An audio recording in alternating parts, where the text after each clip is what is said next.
6:30 starts right now. We begin this evening with two people recovering in the hospital right now after their house caught fire. This happened on the far north side along Dolomite Drive near Stone Oak Parkway and Highway 281. Avery Everett was there and shows us why the San Antonio Fire Department says this house could be a total loss. San Antonio fire crews are here sorting through what's left of this home after a fire just a couple of hours ago. The battalion chief tells us the damage here is extensive, but he says most importantly they were able to get everyone outside and transferred to a hospital. We know that the victims are an 18-year-old man who suffered burns and an 80-year-old man who was also taken to the hospital as a precaution. The call of this fire came in around 1:30 this afternoon, and the fire chief here says crews were quick to act. With fire showing, when crews got here, they did a quick attack and primary search. There were a couple of injuries. At this point, we don't know how severe those burns are for that 18-year-old man, but the battalion chief did say inside the home there is one room with extensive damage from the fire, and throughout the rest of the house there's severe damage from smoke. Avery Everett, KSAT 12 News.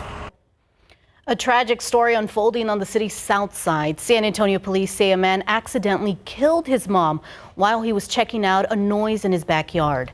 This happened just before 12:30 this morning on Ripford Street. That's near Nogalito Street and Highway 90.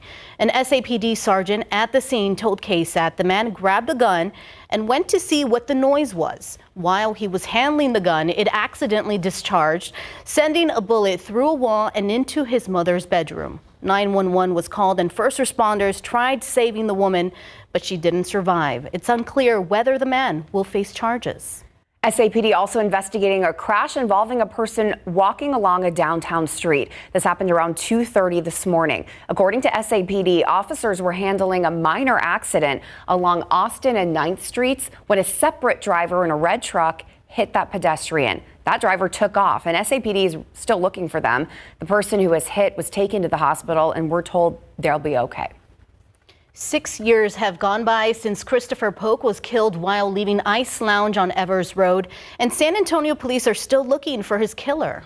This is video surveillance from the night he was shot. It shows two vehicles SAPD is interested in, a silver SUV and a black sedan. They believe someone inside of one of those vehicles shot at Polk's car on February 24th, 2018. If you have any information on Polk's murder, call SAPD at 210-207-7635. Nikki Haley isn't dropping out of the race for the 2024 Republican nomination despite a decisive defeat Saturday in her home state of South Carolina. Yeah, despite her determination, ABC's Jay O'Brien explains why former President Donald Trump seems to believe the primary is already over. The race for the Republican nomination now turning to Michigan and then Super Tuesday after former President Donald Trump beat challenger Nikki Haley by 20 points in her home state, South Carolina. The former president's campaign saying the primary is over. There's never been a spirit like this, and I just want to say that I have never seen the Republican Party so unified as it is right now. Once a popular two-term governor in the Palmetto State, Nikki Haley now looking past the loss here and vowing to stay in the race until Super Tuesday in early March, when 15 states will go to the polls. I don't believe Donald Trump can beat Joe Biden. Nearly every day, Trump drives people away. Haley supporters we met pushing her to stick it out as a Republican alternative to Trump. She wants to move past the drama and focus on the American people. Are you concerned that she may not secure the nomination, though? You know, I'd like to let everybody vote. I think she still has a lot of fight left in her. But Trump still pulling from a passionate base of supporters. He's just done great things for the country. You just can't go wrong with his results. Exit polls showing most South Carolina Republican primary voters view Trump as more likely than Haley to beat President Biden in November. And a majority say Trump would be fit to serve as president if convicted in one of his 4 pending criminal cases. Nikki Haley told supporters here she's sticking in the race because she believes that former President Trump and President Biden are both unpopular with voters, and saying she's going to keep making that case. Her campaign already promising what it says will be 7 figures worth of campaign ads in those Super Tuesday states. Jay O'Brien, ABC News, Charleston, South Carolina. A new school opening this fall is making history. It's the first charter school in San Antonio dedicated to students with dyslexia. Tomorrow on GMSA at 9, we introduce you to Celebrate Dyslexia Schools, a tuition-free charter school that will be housed inside the museum. Students with dyslexia usually experience difficulties with reading, writing, and spelling. The founder of the school shared why this new program is special to her. School is so important for me because I am the parent of 3 dyslexic young men and have seen the struggle. I've had the experience of a son who did not have access to proper dyslexia intervention, and I know what it was like as a parent to try to find it. Enrollment is open for the fall 2024 academic year for kindergarten, first and second grade students.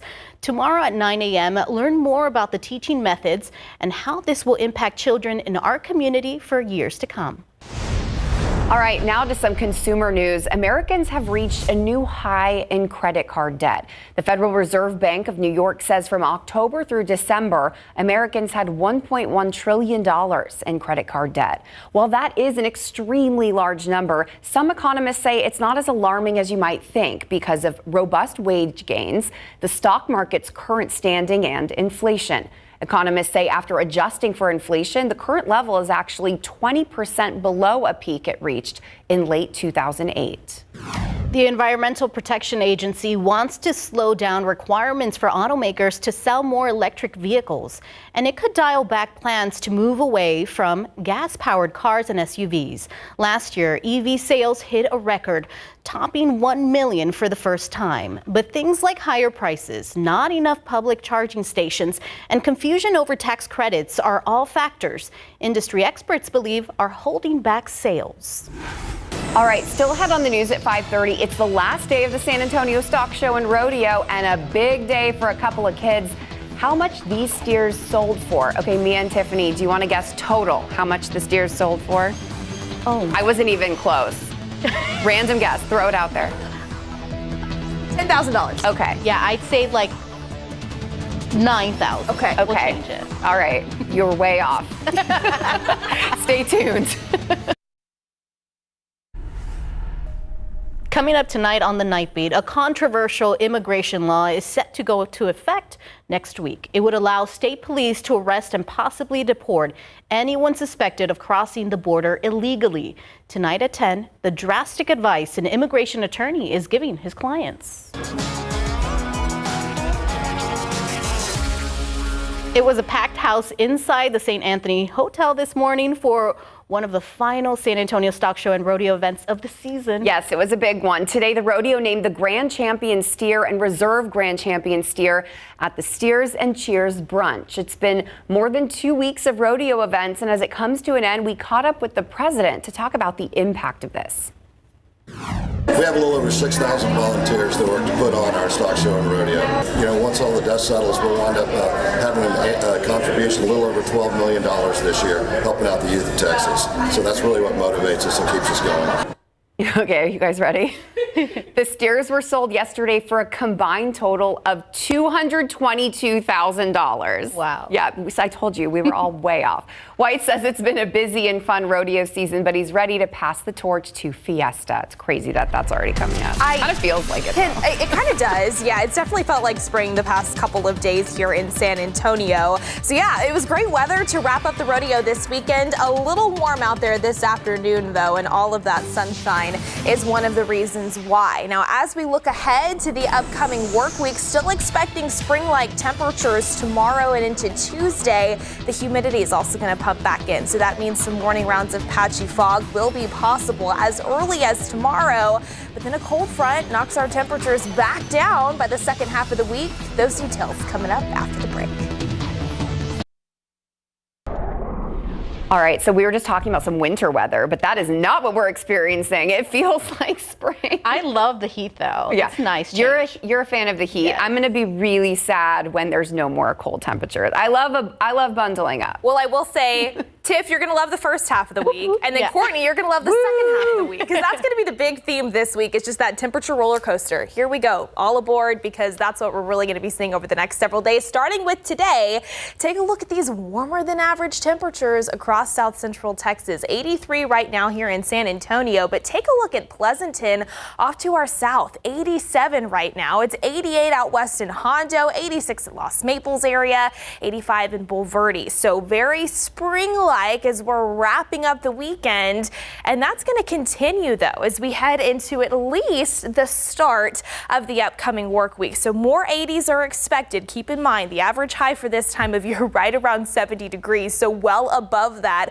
over the next 48 hours. But if that's too warm for you, don't worry. We have another little taste of winter that moves in for the second half of the week after we see this cold front move in on Wednesday. Highs on Thursday, potentially struggling to climb out of the upper 50s. So I want to talk about all of that and really time this out for you. You can see across South Central Texas, not a whole lot going on. We have a few high clouds that have been streaming in from the west, but that's about it. And that's really because we're still under the influence of this high pressure system centered over Mexico, well off to our south. So that's still going to be the driving factor here of our forecast and our weather pattern over the next couple of days. But then we start to shift our eyes farther up to the north and west. Really by Tuesday, we'll start to see a disturbance, an area of low pressure move across the Rockies and across the Central Plains. By Wednesday, that parent area of low pressure is approaching the Great Lakes region, but it drops that front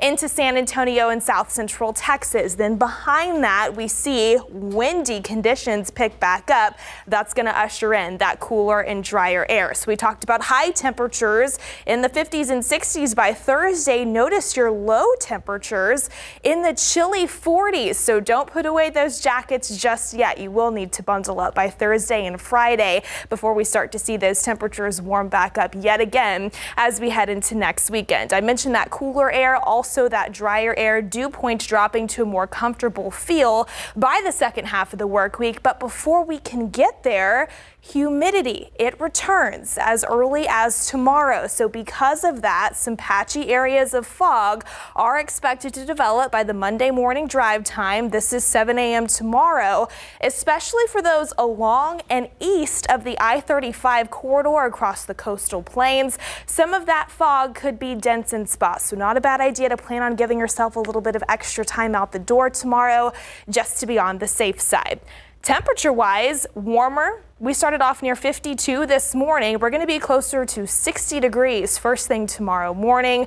After we see that patchy fog lift on out of here, I think partly cloudy skies take over into the afternoon. Check out your temperature, 77 at noon. Forecast highs in the mid 80s, maybe upper 80s, pushing 90, especially the farther south and west that you go. So yes, much warmer again tomorrow, more of the same into Tuesday. Then that front arrives by the middle of the week. By the way, behind that front, 30 to 35 mile per hour wind gusts possible. In terms of rain, just an isolated chance on Thursday. Wish we had better news on that. But again, we've got a little bit of everything when it comes to those temperatures over the next 7 days, guys. A lot of changes. You know, I created these baskets where I have sunscreen, insect repellent, everything near the door because you just never know. That's so smart. Yeah. And you get to use it now. Yeah. The weather's coming back. All right. Thanks, Mia. Okay, Mary. What records is Wemby going to break tonight? You never know anymore. He can do anything on any given night. And tonight, the Spurs are back in action against the Jazz. Last time out, Wembanyama played over 30 minutes on both ends of the back-to-back. But is he satisfied? Plus, the Trinity women's basketball program just captured its fourth straight SCAC tournament championship. The Tigers are going dancing. Stay with us.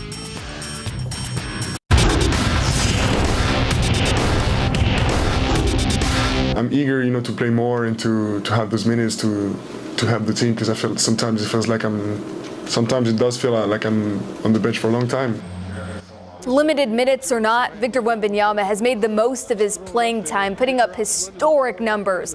But when will we see Wemby's minutes increase in big board sports? The rodeo road trip is coming to an end for the San Antonio Spurs. Tonight they're in Salt Lake City for a meeting with the 26-31 Jazz, and Tuesday they cap off the month-long haul in Minneapolis. Last time out, San Antonio fell to the Lakers 123-118, but the Spurs saw a historic scoring night from their rookie phenom Victor Wembanyama. Wembanyama became the youngest player in NBA history to record a 5x5, 5 or more points, rebounds, assists, steals, and blocks. Wemby was actually close to doing that in back-to-back games, but fell 1 assist short versus the Kings the night before.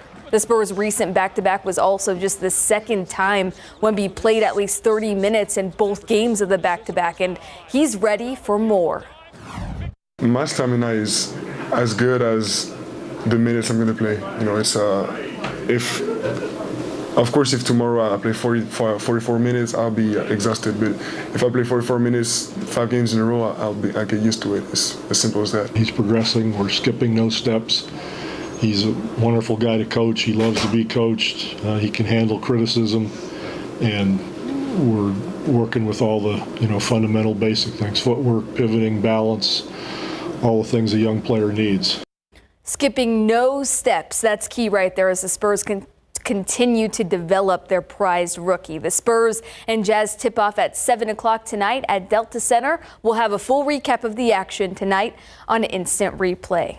The Trinity women's basketball team advanced to its 12th straight SCAC title game with a 10-point win over Schreiner University in the semifinals yesterday. And today, the Tigers faced off against longtime foe Colorado College in the championship, and Trinity won 63-57, capturing its 4th consecutive tournament title. That's just unheard of. The Tigers now await their Division III NCAA tournament fate. D3 Hoop selection show is tomorrow at 1:30. Last year, Trinity fell in the 3rd round of the NCAA tournament. The UTSA women's basketball team celebrating its 4 seniors this afternoon with Florida Atlantic in town, including Roadrunners senior and Judson alum Kira White. White gets UTSA on the board first with one of her 5 triples on the day. Later in the quarter, it's White with a dish cross court to Haley Atwood, and the senior knocks down the 3. UTSA went into the intermission up 34-19 on FAU. 3rd quarter, Sam Grant hits the J from the left elbow. The Roadrunner seniors having themselves a day, and in the end, UTSA wins 76-60 to move 1 game above 500 in conference play. Senior White led the floor with 23 points. The UIL and TAPS girls basketball state tournament brackets are set. What a hard-fought, emotional journey to get to this point. And yesterday we saw the Brennan Lady Bears dethrone the defending 6A champion Clark Cougars in double overtime to advance to state.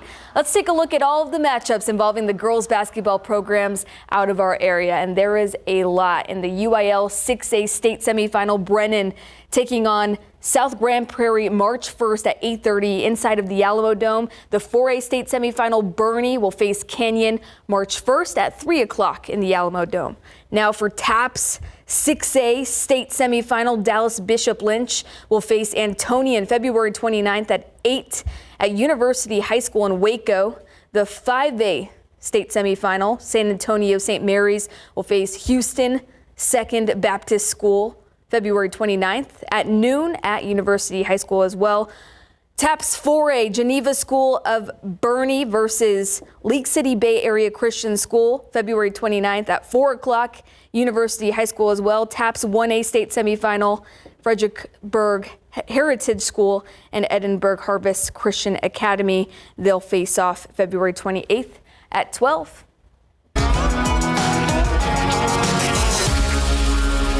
Last night was Championship Saturday at the San Antonio Stock Show and Rodeo. Taking the crown in bull riding was Clay Sellers. Sellers riding Yellowstone. And one thing about Sellers, we know he doesn't back down from a challenge. Ranked number 2 in the world, the champ busted out of the chute and earned a score of a 90.5. That was a great ride to cap off a perfect week for Sellers.